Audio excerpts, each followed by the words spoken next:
ಸಾಹಿತ್ಯ ಮತ್ತು ಕಲೆ ಉಳಿಯಲು ಓದುವ ಮನಸ್ಸುಗಳು ಬೇಕು. ಎಸ್.ಜಿ. ನಂಜಯ್ಯ ಮಠ, ಹುಬ್ಬಳ್ಳಿ. ನಮ್ಮ ಸಂಸ್ಕೃತಿ ಬೃಹತ್ತವಾದದ್ದು.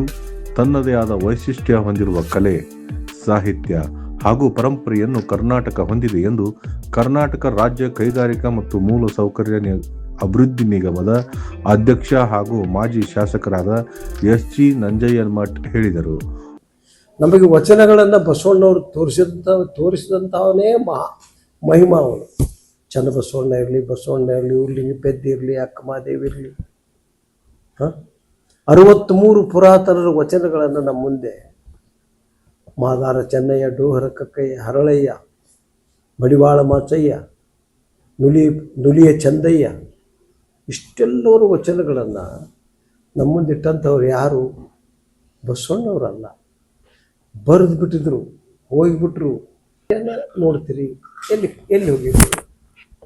ನಾಟ್ಯ ಅಂದರೆ ಒಂದು ಕಾಲದಾಗ ಭರತನಾಟ್ಯ, ಮುಂದೆ ರಾಕ್ ಆ್ಯಂಡ್ ರೋಲ್ ಬಂತು, ಕ್ಲಬ್ ಡ್ಯಾನ್ಸ್ ಹಾಡು ಬಂತು. ಆದರೂ ನೀವು ಸಣ್ಣ ಹುಡುಗರು ಇವತ್ತಿಗೂ ಭರತನಾಟ್ಯವನ್ನು ಮಾಡೋದಂಥದ್ದನ್ನು ನೋಡ್ತೇವೆ, ಒಪ್ತೀನಿ. ಆಗ ಅದಷ್ಟೇ ಇತ್ತು. ಈಗ ಬೇರೆ ಬೇರೆ ಬೇರೆ ಸಂಗೀತಗಳು ಕೂಡಿದು, ಬೇರೆ ಬೇರೆ ಬೇರೆ ನೃತ್ಯಗಳು ಕೂಡಿದು, ಅತ್ಯಂತ ಶ್ರಮ ಪಡ್ತಕ್ಕಂಥ ನೃತ್ಯಗಳು ಸೇರಿದ್ರು ಇತ್ತೀಚೆಗೆ. ಏನು ಅವರೆಲ್ಲ ಕುಣಿದು ನೋಡಿದರೆ ಚಿರಂಜೀವಿ, ಈಗ ಶಿವಕುಮಾರ, ನಮ್ಮ ಶಿವರಾಜ್ ಕುಮಾರ್ ಆಗಲಿ, ಆಮೇಲೆ ಪ್ರಭುದೇವ. ಈ ಪ್ರಭುದೇವನ ಡ್ಯಾನ್ಸ್ ನೋಡ್ಬೇಕಲ್ಲ, ಈ ಕಾಲ ಅದು ಯಾವುದದು ಒಂದು ಸಿನಿಮಾ ಬಂದಿತ್ತು ನೋಡ್ರಿ, ಮುಕ್ಕಾಲ ಉಕ್ಕಾಲ.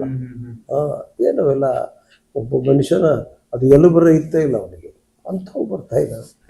ಕೃಷಿ ಆಗ್ಬೇಕಂತೀರ ಸರ್ ಸಾಹಿತ್ಯದೊಳಗಡೆ?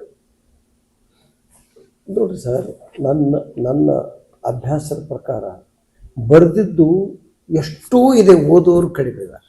ಹಿಂದಿನ ಕಾಲದ ಸಾಹಿತ್ಯ ಪ್ರತಿಯೊಂದು ಮಾತಿನಲ್ಲಿಯೂ ಅಪಾರವಾದ ಅರ್ಥ ಮತ್ತು ಸೊಗಡಿದೆ.